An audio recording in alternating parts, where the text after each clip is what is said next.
안녕하세요. 책나들입니다. 오늘은 전현서 작가의 탱고라는 소설집에 실린 단편소설 탱고입니다. 이 작품은 독자로 하여금 조용조용 인생의 깊이를 저울질해 보게 합니다. 모든 사람이 사는 모습은 다르지만 인간으로서의 가치 추구는 같은 맥락이 아닐까 하는 의미를 되새겨 보게 합니다. 자, 그럼 이야기 속으로 들어가 보겠습니다. 차가운 물이 가슴께를 지날 때 뻐근했다. 홍련은 손바닥으로 가슴을 문질렀다. 달래듯 살살 쓰다듬으며 방문 앞에 일렬로 놓인 소주병을 세기 시작했다. 하나, 둘, 셋, 넷, 다섯. 그리고 창문을 향해 쓰러져 있는 한 병. 홍련은 무릎걸음으로 다가가 넘어진 병을 들고 바닥에 고인 소주를 입에 털어 넣었다. 단 한 모금이었다. 가슴이 쏴 했다. 6번째 병까지 나란히 놓고 나서야 자리에서 일어났다. 소주병은 6개였지만 오늘은 금요일이었다. 홍련은 하루에 한 병을 마셨으므로 다른 때 같았으면 토요일이어야 했다. 어제 홍련이 한밤중에 일어나 소주 한 병을 더 마신 이유는 그 소리 때문이었다. 그것은 소리라기보다는 공기의 흐름 같은 것이었다. 물체가 움직이면서 공기를 가르는 미세한 떨림. 전작이 있던 터라 금세 잠이 들었지만 홍련은 꿈인 듯 아닌 듯 들려오는 슉슉 후 하는 그 느낌에 잠이 들 때보다 더 빠르게 잠에서 깼다. 처음 그 소리가 들렸을 때 이불을 끌어다 얼굴을 덮고 귀를 틀어막고 등을 웅크렸다 펴기를 여러 번. 마침내 벌떡 일어나 앉았다. 창을 통한 옅은 달빛이 소주병을 비추고 있었다. 말 같고 투명한 순수하기만 할 것 같은 그것이 홍련을 끌어당겼다. 그는 무심하게 소주병을 땄다. 미적지근한 소주가 마른 목으로 넘어갈 때 방 안에서 떠돌던 소리도 함께 그의 몸 깊숙이 숨어들었다. 다행히 아침까지 잘 수 있었다. 냉수를 마시며 이번에는 배를 꾹꾹 눌렀다. 두툼한 뱃살이 숨을 참는 것처럼 뒤로 쑥쑥 물러났다. 밤새 그를 뒤척이게 했던 소리가 장기 속에서 자다가 깼는지 꾸르륵 꾸르륵 무시로 소리를 냈다. 누구는 홍련이 예민한 청각을 가졌다거나 공황장애 같은 병이 있어 소리에 히스테릭한 반응을 하는 것이라고 할지도 몰랐다. 사실 홍련은 그렇게 민감한 사람은 아니었다. 오히려 둔한 쪽이었다. 오죽하면 술을 그렇게 마셔도 술맛을 몰랐고 어릴 적 아이들이 똥싸개라고 돌을 던지고 놀릴 때도 그러려니 했다. 똥을 쌌으니 똥싸개는 틀린 말이 아니었으니까. 어느새 정오가 다 되었다. 주인 여자는 홍련에게 점심 무렵 가게로 나오라고 했었다. 할 말이 있다고 했는데 듣지 않아도 알 것 같았다. 근래 가게 매출이 곤두박질 치는 중이었다. 홍련이 일하는 명랑식당만의 문제는 아니었다. 금방 고만고만한 분식집은 물론이고 30년 넘게 하루도 문 닫은 적 없는 새나라 문방구도 위태롭기는 마찬가지였다. 그래도 문구점 할머니는 이러다 좋은 날 올 거다. 견뎌보자 했고 미용실 젊은 여자 사장도 보라색으로 물들인 단발을 쓸어 넘기며 그렇겠죠 언니? 했었다. 미간을 찌푸리며 뾰족하게 응수한 사람은 주인 여자였다. 저러다 된설이 맞지? 쯧쯧. 주인 여자는 홍련에게 중대한 통보를 할지도 몰랐다. 홍련은 손에 물을 묻혀 제멋대로 뻗친 머리카락을 손질했다. 머리통이 훤하게 드러난 정수리 쪽으로 머리카락을 넘겼다. 짧은 커트머리가 얌전해졌다. 그는 투명 테이프를 들고 바닥에 떨어진 머리카락을 찍어냈다. 그러고도 여러 번 손으로 방바닥을 쓸어 혹시 남아있을지 모르는 머리카락을 찾아 치웠다. 그는 머리카락만큼은 참아내지 못했다. 이불이나 베개에 한 올이라도 눈에 띄면 두드러기가 난 것처럼 온몸이 까슬거리고 뒤틀렸다. 그러고 나서 새끼손가락으로 립스틱 안쪽 가장자리를 훑어 입술에 발랐다. 한 차례 덧바른 다음 손가락에 남아있는 붉은색 자국을 바지가랑이에 비볐다. 주인 여자는 홍련의 붉은 입술에 대놓고 싫은 티를 냈다. 사거리 맥주집은 어때? 라며 홍련의 일자리를 주선해 줄 수도 있을 것이다. 그러거나 말거나 홍련은 입술을 빨갛게 칠했다. 5월 장미처럼 진하게 붉은 입술은 그의 주근깨를 돋보이게 했다. 솟아난 광대 위로 모래처럼 흩어진 주근깨 알갱이가 홍련은 마음에 들었다. 거울을 보며 슬쩍 웃어 보이는 것도 잊지 않았다. 뒤죽박죽 섞여있는 서너 켤레 신발 중에서 검은색 굽 낮은 구두를 골라냈다. 소매뿌리로 먼지를 쓱쓱 닦아내고 붓기가 남아있는 발을 밀어 넣었다. 마지막일수록 말끔한 인상을 남기자는 것이 그녀가 살면서 지켜온 규칙이었으므로 일바지 대신 검은 정장바지에 검은 구두는 나쁜 선택이 아니었다. 반질반질 달아버린 바지가 아주 조금 신경이 쓰이기는 했다. 방문을 열면 곧바로 한 길로 나가는 골목이었다. 홍련은 잠깐 방문 앞에 서서 옆집을 바라보았다. 말이 옆집이지 방문을 나란히 한 옆방이나 마찬가지였다. 홍련과는 피로 엮이지 않았고 먼 인척 관계도 아닌 타인이 사는 곳이니 문이 붙어 있어도 다른 집. 그 집에서 어젯밤 거슬리는 소리가 들려와 그를 잠 못 들게 했던 것이다. 한낮에 게으른 햇살이 옆방 문에 달라붙어 꾸물거리고 있었다. 작년에 이 동네로 이사 온 후 두어 번 보았을까 한 노인이 저 안에 있을 것이다. 나른하게 퍼진 햇살을 보며 홍련은 어젯밤 자신이 들었던 소리는 어쩌면 착각이거나 바람소리이거나 혹은 발정난 길고양이의 한숨 같은 것일지도 모른다 생각했다. 주인 여자는 평소와 다른 차림을 한 홍련을 보더니 눈을 동그랗게 떴다. 뭔 일이래? 날씨가 좋잖아요. 홍련은 어깨를 으쓱 올렸다. 주인 여자가 찢어진 눈을 가늘게 뜨더니 웃을 듯 말 듯 입을 달싹거렸다. 그에게서 매운 양파 냄새가 났다. 갑자기 미안한데 자기도 요즘 내 형편 알지? 그렇잖아도 그만두려던 참이었어요. 어머, 우리 통했구나. 처음 일자리를 구하러 명랑식당에 왔을 때만 해도 제법 장사가 괜찮았다. 명랑식당은 식당이지만 분식집에 가까웠다.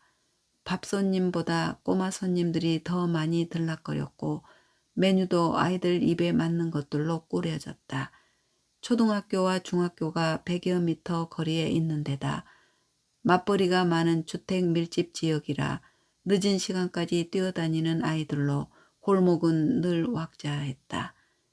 코로나19 전염병이 길어지면서 골목을 오가는 아이들도 어른들도 그 수가 줄었다. 새나라 문방구 할머니 말에 따르면 벌써 수년 전부터 매출이 시원찮았다고 한다. 학생 수가 적어진 탓도 있지만 워낙 좋은 물건에 먹거리들이 넘쳐나니 문방구나 분식집 같은 곳이 예전만 못한 것은 당연했다. 그래도 초등학생 꼬맹이가 고등학생이 되고 대학생이 되어 어릴 적 먹은 떡볶이가 그리워 명랑식당을 찾는 일이 왕왕 있었다. 그럴 때면 주인 여자는 자신의 떡볶이 소스에 자부심을 드러냈다. 미각을 혹하게 하는 조미료의 얕은 맛이었지만 홍련도 그 맛을 즐겼고 그 동네 어느 누구도 인공 조미료가 들어갔네 어쩌네 하는 따위의 불평을 하지 않았다. 하루 일을 마치고 때를 놓친 젊은 엄마가 대여섯 살 딸내미와 명랑식당 차양 밑에서 떡볶이와 순대로 늦은 저녁을 때우기도 했다. 들쩍지근한 떡볶이와 어묵 국물로 고단한 이 골목 사람들 배를 채워주던 명랑식당은 이제 주인 여자 혼자 주방과 홀을 뛰어다니며 북도 치고 장구도 두드려야 할 것이다. 그렇다고 홍련이 이곳에서 중요한 일을 한 것은 아니었다. 어둑하고 축축한 주방에서 설거지를 하고 달걀을 삶았다. 고구마나 당근 같은 채소를 썰어 튀김옷을 입히다가 밀가루가 묻은 손으로 라면이나 만둣국을 끓여내기도 했다. 홍련은 굶떴지만 꾀를 부리지 않았다. 면도 거품을 내기 위해 손목이 아프도록 소를 휘저어야 했던 그 시절을 생각하면 식당 주방일쯤이야. 주인 여자는 성가신 숙제를 마친 사람처럼 개운하게 물었다. 이젠 뭐 할 거야? 탱고나 배워볼까 해요. 탱고? 네, 근데 사장님 무슨 띠인가요? 갑자기 탱고는 뭐고 띠타령은 또 뭐야? 나는 쥐띠, 그러니까 62이지요. 사장님은 내 막내 동생 정도 됐으려나? 어머머, 홍련 씨, 자기가 하도 젊어 보여서 호호호. 홍련은 아무리 젊어 보인다 한들 앞자리부터 다른 50과 60대를 구분 못하는 척하는 그가 어처구니 없다고 생각했지만 첫날부터 주인 여자는 홍련을 하대했고 홍련도 그깟게 뭐 중요해 싶어 내버려 두었던 것이다. 그냥 알고나 있으라고. 홍련은 주방으로 들어갔다. 4년 가까이 홍련의 끼니와 소주값을 해결해 주었던 이곳에서 마무리를 잘하고 싶었다. 수저통과 주방도구를 끓는 물에 소독하고 행주를 빨아 삶았다. 부엌바닥을 쓸고 물을 뿌려 묵은 때를 닦아냈다. 홍련은 제 속의 찌꺼기를 씻어낸 것처럼 속이 시원해졌다. 사장님, 고마웠수. 홍련은 가게를 나오며 주인 여자를 향해 한쪽 눈을 찡긋해 보였다. 왠지 스스로 멋있는 사람이 된 것 같았다. 이제부터 월세를 걱정해야 하고 하루 반병으로 소주를 줄여야 하겠지만 그런 건 그때 다시 생각하면 될 일이었다. 어디 가서 일하려면 손 떠는 거나 해결해요. 홍련의 뒤통수에 대고 주인 여자가 마지막 혼수를 더했다. 홍련은 가방에서 종이 한 장을 꺼냈다. 며칠 전 버스 정류장 옆 전봇대에서 떼어낸 전단지였다. 바람에 살랑살랑 흔들리는 폼이 수작을 걸어보겠다는 것 같아 무심코 잡아뜯었다. 삶이 지루할 땐 탱고. 손바닥만 한 흰 종이에 달랑 그렇게만 쓰여 있었다. 종이를 뒤집어 봐도 어떤 설명이나 그 흔한 전화번호조차 보이지 않았다. 탱고라면 가슴이 다 드러나고 엉덩이가 꽉 끼는 드레스를 입은 채 빙빙 돌다가 남자 품에도 잠깐씩 안기는 그런 춤이라는 것쯤은 홍련도 알고 있었다. 아무런 메시지가 없었지만 그 한 문장이 홍련의 가슴을 흔들었다. 탱고라고 입 밖으로 내뱉었을 때 머릿속이 화하면서 몸이 둥실 떠오르듯 가뿐해졌다. 탱고, 탱고. 발음을 할 때마다 입천장에 튕겨나오는 혀의 움직임이 그렇게 짜릿할 수 없었다. 홍련은 전단지를 가방에 넣고 며칠 동안 큰 비밀이나 계획을 간직한 사람처럼 은밀했고 설렜다. 돈이 좀 모이면 탱고를 배우리라는 목표가 어슴풀에 생겼다. 이것은 떡밥일 거야. 며칠 뒤엔 전화번호와 약도가 그려진 전단지가 나붙겠지. 홍련은 10만 단위의 숫자가 찍힌 자신의 통장을 떠올리며 매일 전봇대 주변을 기웃거렸다. 오늘은 탱고 전단지가 보이지 않았다. 홍련은 구인 구직 광고 종이 신문을 챙겨 가방에 넣었다. 점심을 거른 탓에 신물이 올라왔다. 집 앞 가게에 들러 크림빵 하나를 집어들고 소주와 맥주, 막걸리가 진열된 냉장고 앞에 섰다. 손가락으로 소주병을 툭툭 두어 차례 두들겨 보고는 그냥 돌아섰다. 소주가 없네. 물건값을 계산하던 가게집 노인이 입맛을 다시며 말했다. 백태가 낀 눈은 취한 듯 졸린 듯 아득해 보였다.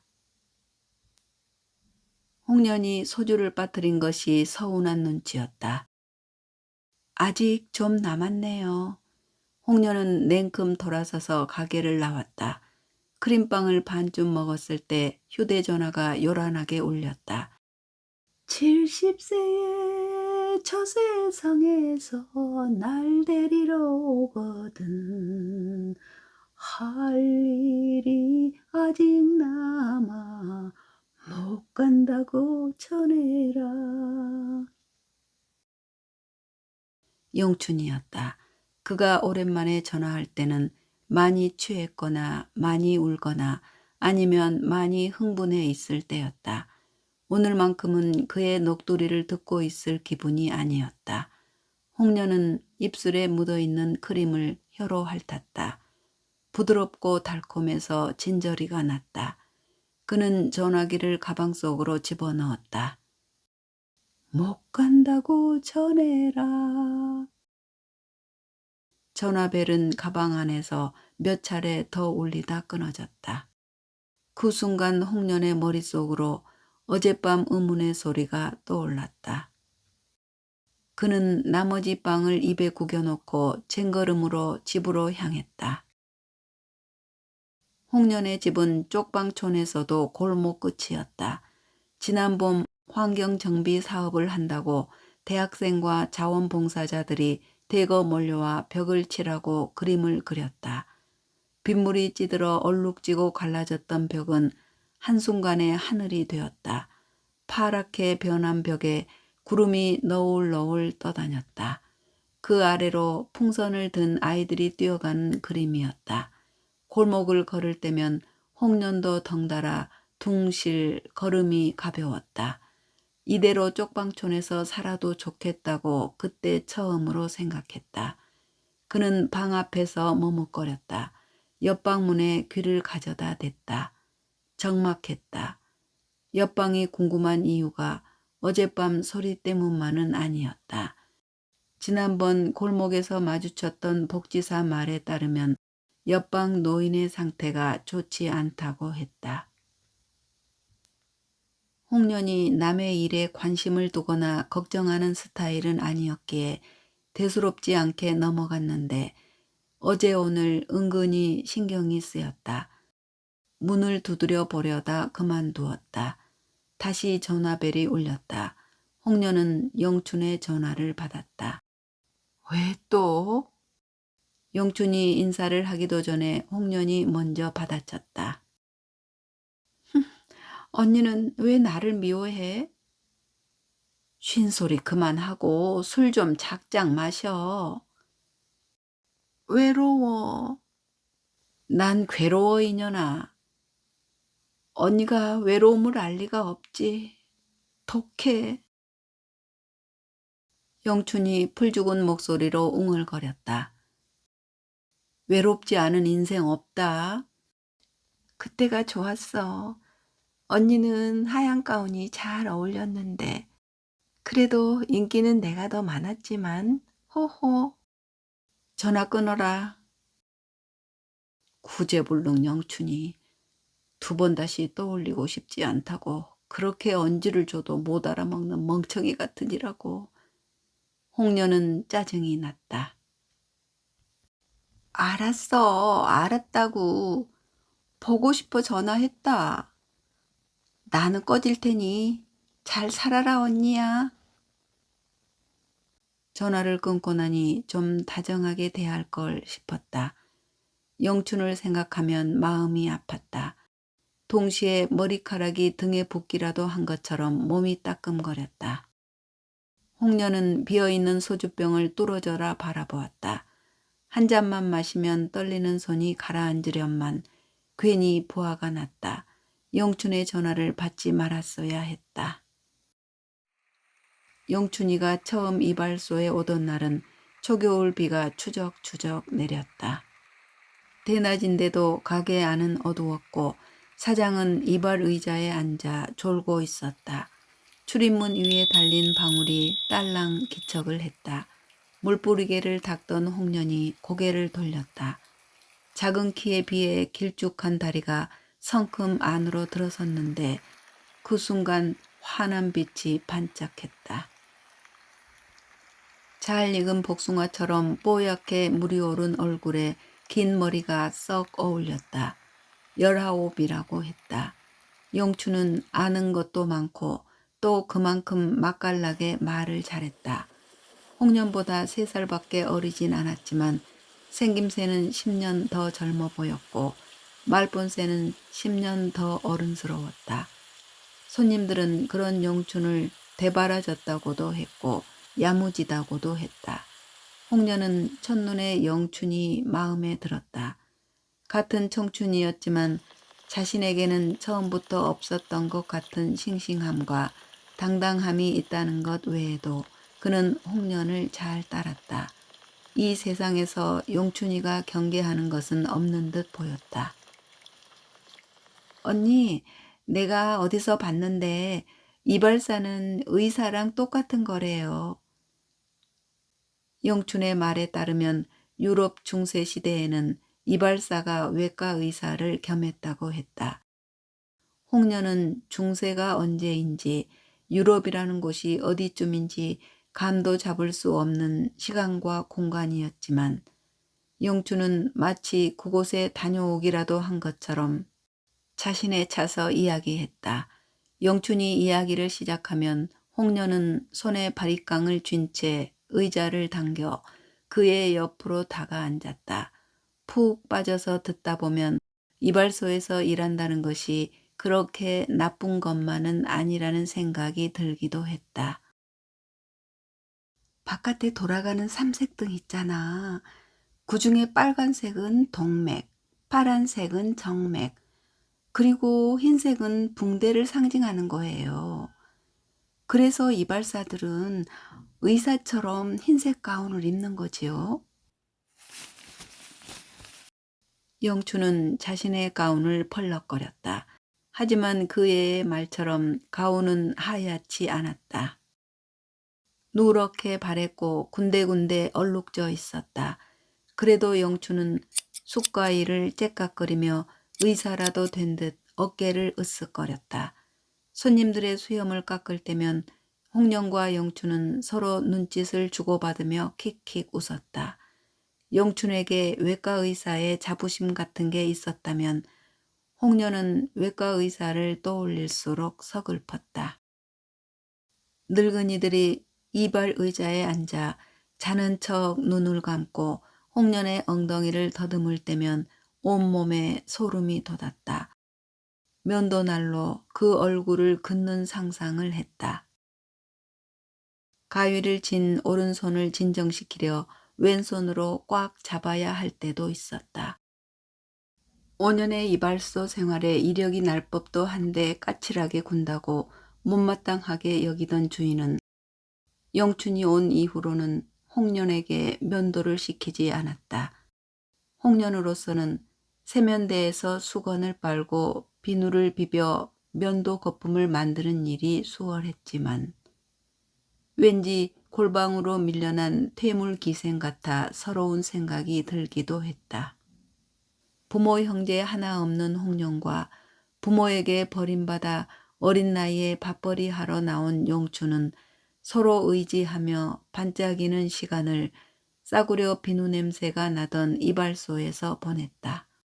용춘이 오기 전 홍련은 빨리 돈을 모아 이발소를 떠나겠다고 생각했다. 손님들 머리에서 떨어져 나온 머리카락이 얼굴에, 가슴에, 발바닥에 붙어 떨어지지 않은 것을 볼 때마다 거머리가 떠올랐다. 언젠가는 한 올 머리카락이 피를 빨고 전기를 빨아 자신을 말려버릴지도 모른다고 생각했다. 하루 일이 끝나면 어둑한 방 귀퉁이에 앉아 옷을 벗어 이를 잡듯 머리카락을 떼어냈다. 그러다가 밤을 새우는 날도 많았다. 벽에 걸린 말가죽 피대에 면도칼을 쓱쓱 갈면서 이도 함께 갈았다.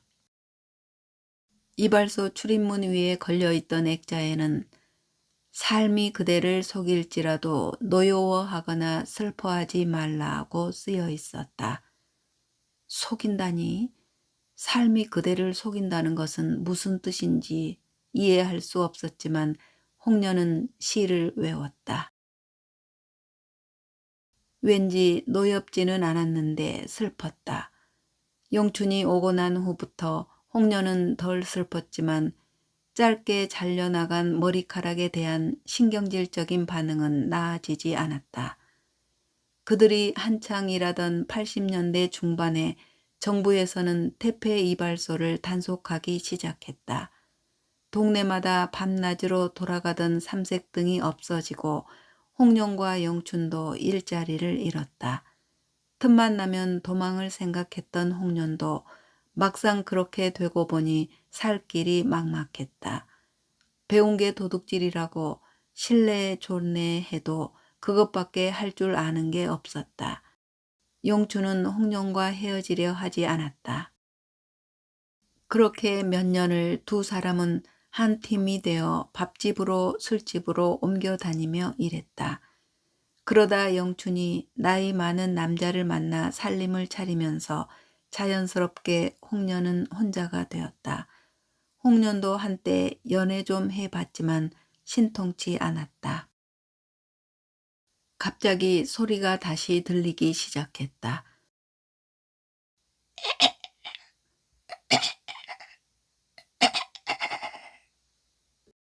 어젯밤보다 굵고 길게 이어졌다. 영춘의 전화로 옛 생각에 잠겼던 홍련이 벌떡 일어났다. 그는 옆집 문 앞에 다시 섰다. 문을 두드렸다. 조금 전까지 들리던 소리는 멈추었는데 여전히 기척은 없었다. 홍련은 몇 번을 망설이다 살며시 문을 열었다. 꿉꿉하고 역한 냄새가 얼굴을 확 덮쳤다. 그는 한 발 뒤로 물러나 고개를 빼고 안을 들여다보았다. 계세요?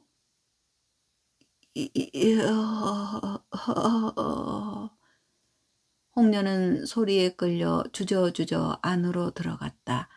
손바닥만 한 창이 있었는데 담요로 가려져 방 안은 어두웠다. 그는 어둠이 눈에 익을 때까지 주변을 살폈다. 노인이 누워 있었다. 한 줌밖에 안 될 것 같은 체구에 이불을 목까지 끌어올리고 홍련을 올려다봤다. 괜찮으셔요? 노인이 울부짖듯 소리를 뱉어냈다. 홍련은 문 옆에 전등 스위치를 올렸다. 희뿌연 빛이 금세 방 안에 퍼졌다. 노인이 미간을 찡그리며 눈을 감았다. 백발 노인은 오랜 세월 동굴에 있다 나온 사람처럼 괴기했다.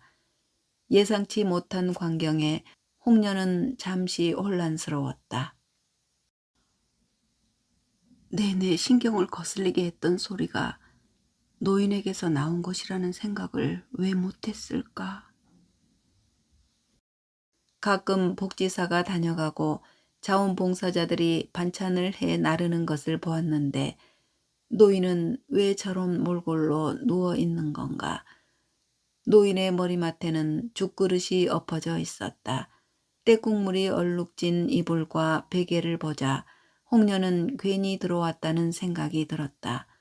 그때 노인이 홍련을 향해 손을 뻗었다.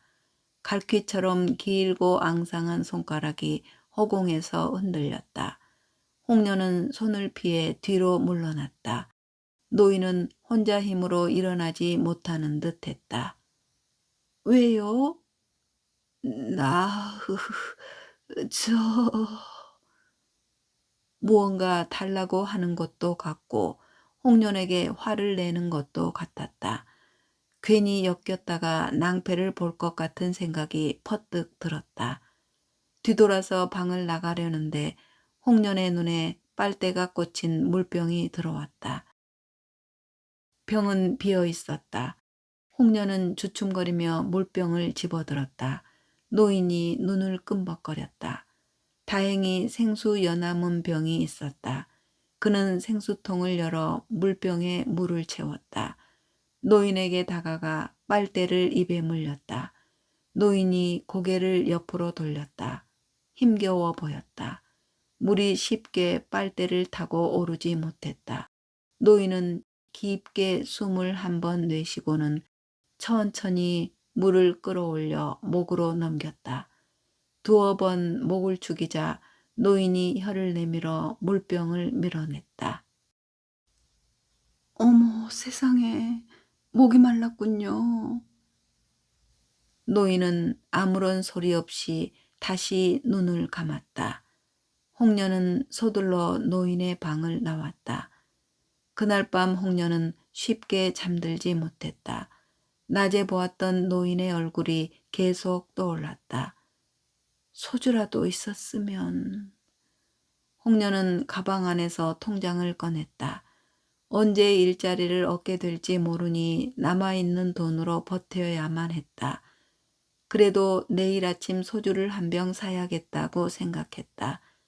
술을 좋아하지만 중독 상태는 아니라고 명랑분식 사장에게도 그렇게 말했었고 가게집 영감에게도 못을 박았던 자신이 아니었던가. 중독이면 어떻고 아니면 또 어떠랴. 깊이 생각하지 않기로 했다. 지금 이 순간 자신은 소주가 필요할 뿐이라고 혼자 중얼거렸다. 그는 다시 전단지를 꺼냈다.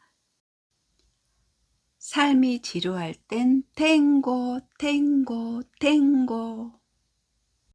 홍련은 두어 번 소리내어 읽었다. 통장과 전단지를 나란히 놓고 들여다보았다. 그래도 노인의 거무스름하고 우물한 얼굴이 사라지지 않았다. 이마를 덮고 흘러내린 덥수룩한 머리와 수염, 골격 위에 도배한 듯 얇게 얹혀있던 살갗, 그리고 가슴을 후벼 파듯 부르짖는 소리. 홍련은 벽에 귀를 바짝 댔다. 조용했다. 조용하니까 더욱 견딜 수 없었다. 소리의 정체를 몰랐을 땐 궁금했고 알고 나니 걱정이 되었다. 그렇다고 노인을 맡아 돌보고 싶은 마음은 아니었다. 또 목이 마르진 않은 걸까? 죽이라도 먹여야 하는 걸까? 이런저런 생각으로 속이 시끄러웠다. 잠을 자는 둥 마는 둥 아침이 되자 홍련은 세수도 하지 않고 방을 나섰다. 신발을 신으며 옆방 동태를 살폈다.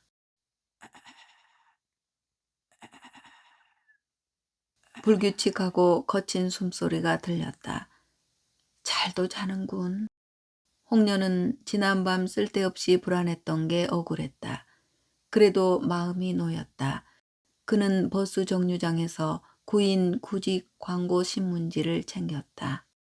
전봇대에 다가가 전단지가 있는지도 확인했다. 삶이 지루할 땐 탱고 010 땡땡땡땡땡땡땡땡.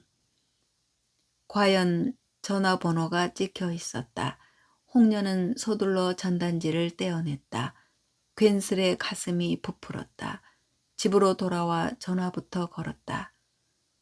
탱고 배울 수 있어요? 언제든지요. 얼마예요? 일단 오세요. 발랄한 목소리의 여자가 덫을 놓듯 말했다. 홍련이 궁금한 건 돈이었는데 상대방은 홍련을 직접 보고 싶다고 했다. 그런 다음 의논을 하자고 상냥하게 전화를 끊었다. 밀고 당길 줄 아는 여자로군. 홍련은 감질나서 당장이라도 달려가고 싶었지만 통장 잔고가 발목을 잡았다. 아휴, 얼만지 알아야 하든 말든 할 거 아뇨. 말은 그렇게 했어도 자신의 경제 사정으로는 탱고는커녕 소주 한 병 사는 일도 심사숙고해야 한다는 걸 모를 리 없었다. 그는 일자리가 주르륵 쓰여 있는 신문 한 면을 펼쳐놓고 전화번호에 하나하나 동그라미를 쳤다. 자신이 할 수 있는 일이 많지 않다는 것을 진즉에 알았지만 동그라미는 4-5개에 불과했다. 첫 동그라미 속에 전화번호를 누르려는데 밖에서 인기척이 들렸다. 홍련은 문을 열고 내다보았다. 안녕하세요. 집에 계셨네요. 앳된 복지사가 인사했다. 어르신 보러 오셨어요? 네, 요 며칠 못 와서요. 말도 아니던데. 말도 마세요. 얼마나 완고하신지 저희가 애를 먹네요. 거동을 못 하시나 봐요. 급격하게 나빠지신 건 얼마 안 돼요. 그보다 당신 몸에 손 닿는 것을 싫어해요. 목욕도 못 해드리고 난감해 죽겠어요. 오늘은 무슨 일로? 정기적으로 왔다 가는 거지요. 요즘엔 봉사자도 안 오는가 보던데요. 그분들도 뾰족한 수가 없으니 반찬이나 넣어드리고 마는가 봐요. 고생하슈. 홍련은 문을 닫으려다 말고 머뭇했다. 혹 자신이 일할 만한 곳이 없는지 물어볼까 망설이는데 어느새 복지사가 노인의 방문을 열고 있었다. 노인에게 뭐라 뭐라 웅얼거리는 소리를 듣고 슬며시 방문을 닫았다. 무심하려 했으나 자꾸 옆방이 신경 쓰였다.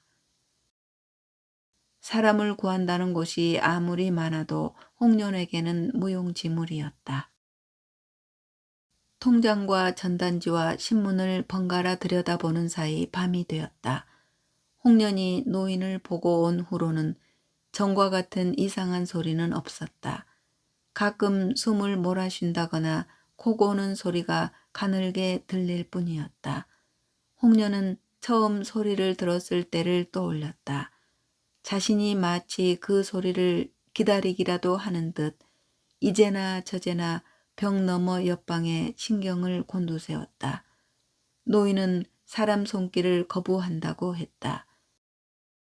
자기 몸을 움직여 씻지도 먹지도 못하는 주제에 거부라니? 홍련은 무엇보다 그 머리와 수염이 거슬렸다.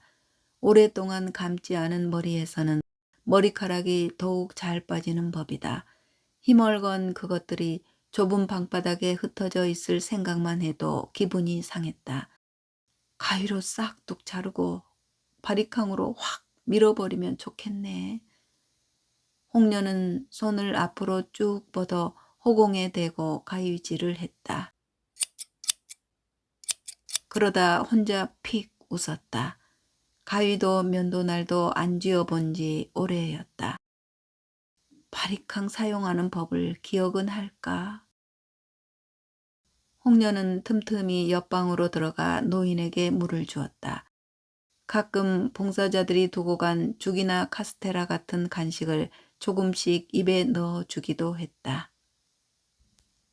노인의 눈에 낀 눈곱을 닦아주고 이불을 털어 햇볕에 말렸다. 하루에도 몇 차례씩 투명 테이프로 바닥에 머리카락을 찍어냈다. 홍련이 갈 때마다 노인은 눈을 감고 자는 척했다. 오히려 홍련은 그 편이 마음 편했다. 어떤 날은 노인에게 영춘이 이야기를 들려주었고 탱고를 아느냐고 묻기도 했다. 노인을 씻기고 싶었지만 마음뿐이었다. 지독하던 냄새도 어느새 익숙해지고 있었다. 한계절이 갔다. 홍련은 여전히 일자리를 구하는 중이었고 통장 잔고가 10만에서 10,000원 단위로 바뀌었다. 소주를 반 병씩 마시며 아꼈는데도 그랬다. 홍련은 보풀이 일어난 전단지를 하루에 한 번씩 꺼내보았다. 그 사이 노인의 대변이나 소변을 치우는 일도 아무렇지 않게 되었다. 노인은 홍련에게 몸을 맡겨 간단하게나마 목욕도 했다. 홍련은 노인의 머리를 감기고 말려 고무줄로 묶었다. 턱 밑까지 자란 수염만큼은 어쩌지 못했다. 몇 번인가 머리카락을 자르고 면도를 해줄까도 생각해 봤지만 연장도 없거니와 그것까지야 했다. 아침부터 진눈깨비가 날렸다. 이불 속에서 게으름을 피우고 있을 때 옆방에서 소리가 들려왔다. 보통 때와 달랐다. 지난 가을 처음 들었던 괴상하면서도 슬픈 울림 같은 소리였다. 홍련은 이불을 걷어차고 노인에게 뛰어갔다. 커, 커, 커.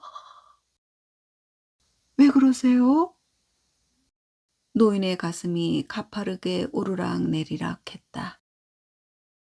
홍련은 노인의 손을 잡고 가슴을 다독였다. 천천히 숨을 쉬어봐요. 괜찮아요. 괜찮고 말고요. 노인은 안간 힘을 썼다. 얼마 후 진정이 되었는지 숨이 잦아들자 노인이 홍련의 손에서 자신의 손을 빼냈다. 퀭한 눈으로 홍련과 한 차례 눈을 맞추고는 고개를 돌려 벽을 바라보았다. 눈물이 흘러 베갯잎 속으로 스며들었다. 납작하게 눌린 뒷머리 탓에 노인은 더 작고 초라해 보였다. 홍련은 노인의 머리를 손으로 쓸어 가지런히 정돈했다. 긴 머리카락이 푸석해 손에서 부서질 것 같았다. 며칠 전부터 노인이 무척 힘들어 했다는 생각이 들었다. 그나마 한 술씩 넘기던 죽도 한 끼 걸러 한 번씩으로 줄었다. 홍련은 막연하게 노인의 마지막을 떠올렸다. 이대로 간다면 저 머리로 노인을 보낼 수는 없었다. 홍련은 자신의 방으로 돌아와 통장을 꺼냈다.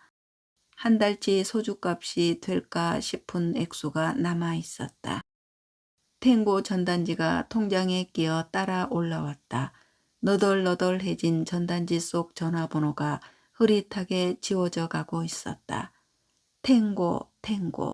홍련은 작게 되뇌어 보았다. 누구의 이름이라도 부르는 것처럼 기분이 좋아졌다. 그는 전단지를 다시 가방에 넣고 밖으로 나왔다. 쪽방촌 골목길에 눈이 쌓이고 있었다. 푸른 하늘 아래 풍선을 든 아이들이 금방이라도 튀어나와 눈싸움을 할 것처럼 달리고 있었다. 홍련은 이제 바리캉을 어디서 파는지, 면도 거품을 내려면 무슨 비누를 써야 하는지 알지 못했다. 그래도 시내로 나가 면도칼을 사고 숟가위도 사리라. 홍련은 면도칼을 잡은 자신의 손을 상상했다. 간간히 떨리고 있지만 아직 힘이 있었다. 이발은 고난도의 기술이 필요하다고 사장은 늘 말했었다. 한 사람의 머리를 손질하자면 가위와 면도칼, 숟가위, 바리캉을 동원해 세심하게 공을 들여야 한다고. 이발하고 난 후 가위나 칼이 지나간 흔적을 남기지 않아야 전문 이발사라 할 수 있다고 말했다. 좋은 가위질이란 잘린 머리카락이 가위 끝에 붙어 있어야 한다는 것도 잊지 말라고 했다. 머리카락이 튕겨 날아가 버리는 것은 제대로 된 가위질이 아니니 각별하게 신경 써야 한다고 했다. 그때 홍련은 귀담아 듣지 않았지만 알 수 있었다. 마을각해 면도하고 난 사람의 얼굴이 얼마나 빛나는지를.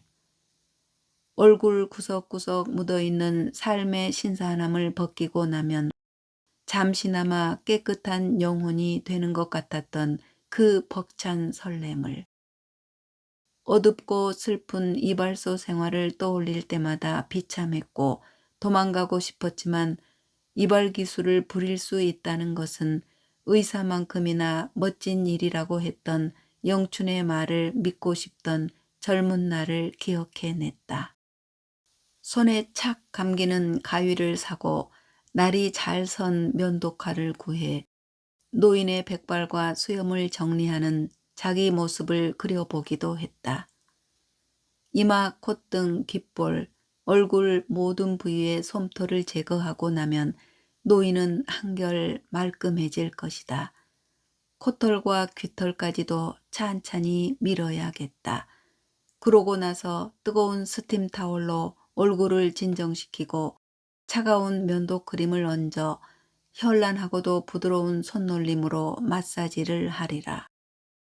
불구가 된 노인의 몸을 홍련이 어떻게 할 수는 없지만 어둡고 음산한 방구석을 나와 햇살이 쏟아지는 환한 거리로 노인을 데려가는 일은 가능했다. 이발을 하고 면도를 하는 것, 그래서 단정하게 삶을 마무리하게 돕는 것, 그것이 노인을 위해 자신이 할 일이었다. 홍련은 흰 가운이라도 입은 것처럼 외투 옷자락을 펄럭여 보았다. 그는 좁은 골목을 까치발로 걸으며 탱고를 추듯 몸을 사뿐사뿐 움직였다. 네, 오늘은 여기까지인데요. 저도 오늘은 주인공 따라 탱고를 한번 쳐보고 싶어지네요. 그만큼 참 예쁜 사람, 주인공을 보며 들었던 생각입니다. 나이 40이 넘으면 예쁜 사람의 척도가 달라지는 것 같습니다. 나이 들어서도 외모밖에 내세울 게 없다면 참 서글픈 일이겠죠. 하지만 진짜 서글픈 고달픈 인생의 뒤안길에서 벚꽃처럼 환하게 길을 밝히는 사람, 그건 사회적 위치와도 무관한 것 같습니다. 남을 위해 내 마음 한 자락 내밀어주기 힘든 세상에 작품으로 남아 접하게 해주신 작가님께 감사드리며 그럼 오늘도 편안한 하루 되셨길 바랍니다. 고맙습니다.